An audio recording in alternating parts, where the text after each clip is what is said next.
6 December Humayun কবিরের বাবরি মসজিদের শিলান্যাসের ডাক। বাবরি মসজিদের শিলান্যাসে বাধা দিলে রেজিনগর থেকে বহরমপুর অবরোধ করা হবে। আগুন নিয়ে খেলবেন না, পুলিশ প্রশাসনকে হুঁশিয়ারি হুমায়ুন কবিরের। মুসলিমের ভোটে সরকার নির্বাচিত, চলবে না আরএসএস এর দালালি। অশান্তিতে প্ররোচনা দিলে তৈরি রয়েছি, হুঁশিয়ারি ভরতপুরের তৃণমূল বিধায়কের।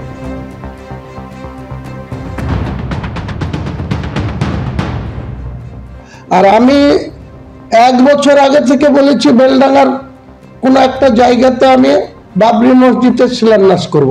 তোদের গা জ্বলছে? তোরা বিজেপির দ্বারা পরিচালিত হচ্ছিস। আপনাদের মাধ্যমে পরিষ্কার করে সতর্ক করছি মুর্শিদাবাদ জেলার পুলিশ প্রশাসনকে, পরিষ্কার করে সতর্ক করছি, আগুন নিয়ে খেলবেন না।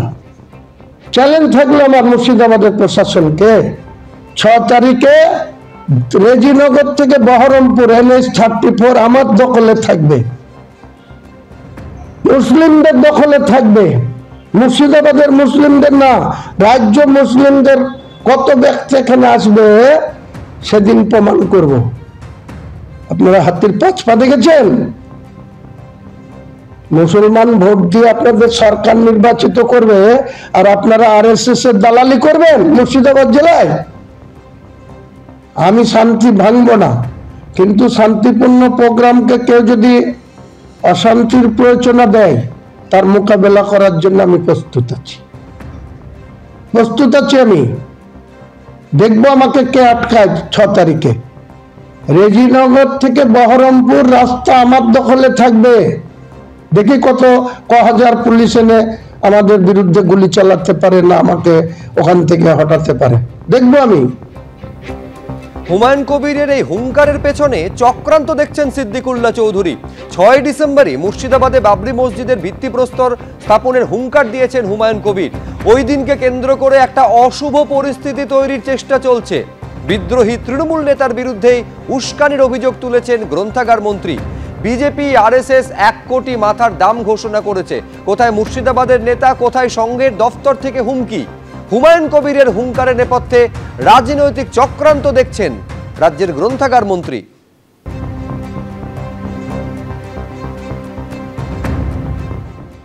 বাবরি মসজিদকে কেন্দ্র করে নতুনভাবে যে একটা আবহাওয়া তৈরি হচ্ছে, এটা মনে হচ্ছে যতদূর সম্ভব এটা রাজনৈতিক একটা চক্রান্ত।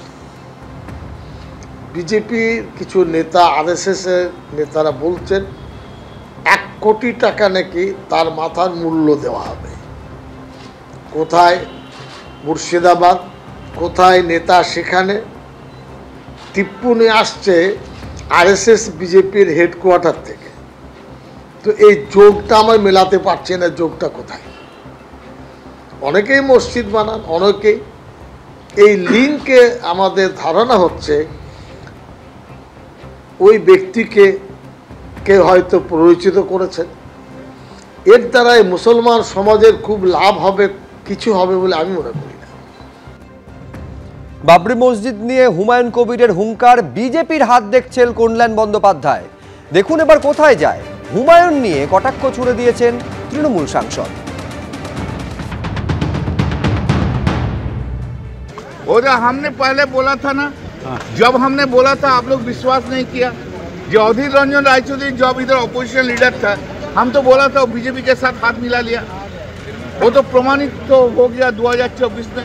थोड़ा धीरज रखिए, कहाँ वो जाने वाला है। नहीं तो बाबरी मस्जिद बनाएंगे कि नहीं आपके? उस एमएलए का कोई दाम वैल्यू नहीं है ना। पश्चिम बंगाल में सुन लीजिए, हमारा पार्टी एक पश्चिम बंगाल का आदमी सबसे ज्यादा जिसका ऊपर ट्रस्ट है, विश्वास करता है, प्यार करता है, उनका नाम है ममता बनर्जी। पार्टी चलता है उनका नाम से, और के कौन की बोला और कुछ बोला, ऐसा उसमें कुछ नहीं है। হুমায়ুন কবিরের এই হুঙ্কার নিয়ে কটাক্ষ ছুড়ে দিয়েছে বিজেপি। কি বলছেন বিজেপি রাজ্য সভাপতি, দেখো।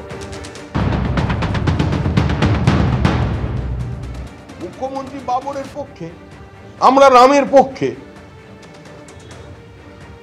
আমরা বলে তো মন্দির মসজিদের ব্যাপার নয়, একজন বিদেশি আক্রমণকারীর ব্যাপার।